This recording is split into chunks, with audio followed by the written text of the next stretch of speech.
আসসালামু আলাইকুম। আইনের চোখ টু চ্যানেলে সবাইকে স্বাগত। আজকের সাবজেক্ট হচ্ছে দণ্ডবিধি আর টপিক। আমি এইখানে ধারাগুলো উল্লেখ করেছি। ধারাগুলো যেহেতু একটু মনে রাখা কঠিন, সেজন্য আমি আলাদাভাবে নোট করেছি।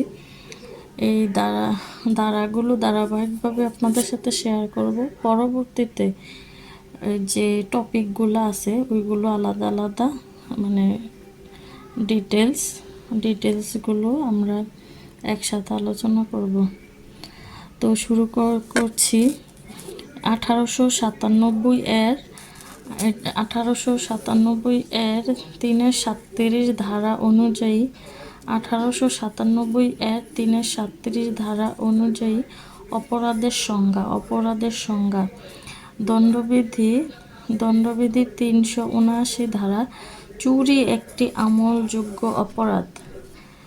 দণ্ডবিধি 379 ধারা চুরি একটি আমলযোগ্য অপরাধ। 323 ধারা আঘাত জামিনযোগ্য অপরাধ। 323 ধারা আঘাত জামিনযোগ্য অপরাধ।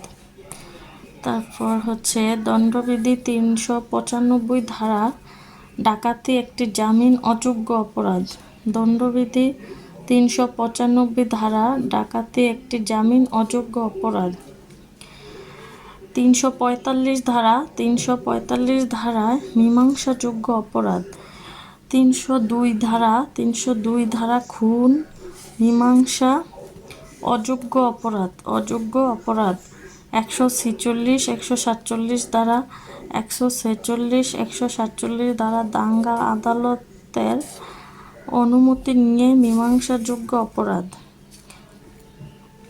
তারপরে দিকে আছে কোনো ব্যক্তিকে তার অপরাধের জন্য অভিযুক্ত করা নির্ধারিত সময়সীমা 1908 সালে তামাদি আইন প্রথম তফসিলে 183 অনুচ্ছেদে লিপিবদ্ধ আছে।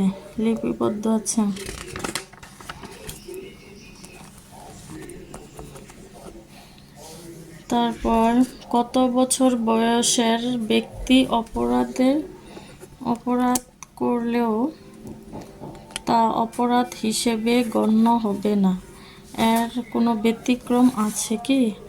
দণ্ডবিধি 82 ধারা অনুযায়ী 9 বছর পূর্ণ হয়নি এমন শিশু কোনো কাজ অপরাধ হিসাবে গণ্য হবে না।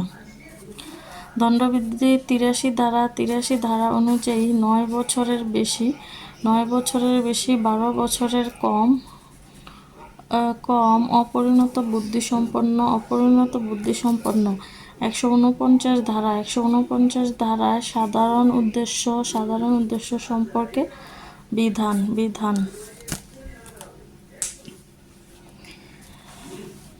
তারপর হচ্ছে টপিক শাস্তিমূলক অপরাধ।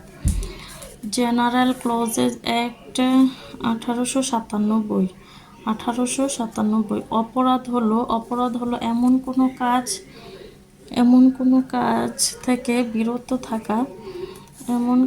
থেকে বিরত থাকা যা আইন দ্বারা দণ্ডনীয়।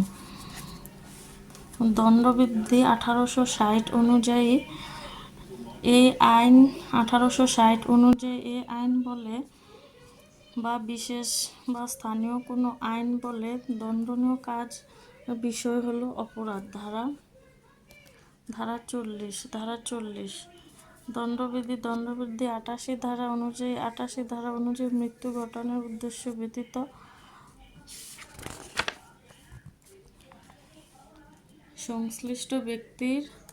সংশ্লিষ্ট ব্যক্তির উপকার হবে বলে মনে করে সরল বিশ্বাসে সম্মতিক্রমে সম্পাদিত কাজ অপরাধ হিসেবে গণ্য হয় না।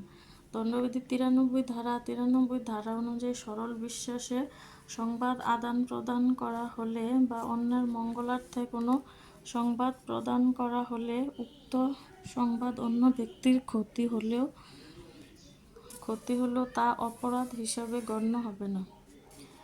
দণ্ডবিধি 149 ধারা 149 ধারা অনুযায়ী সাধারণ উদ্দেশ্য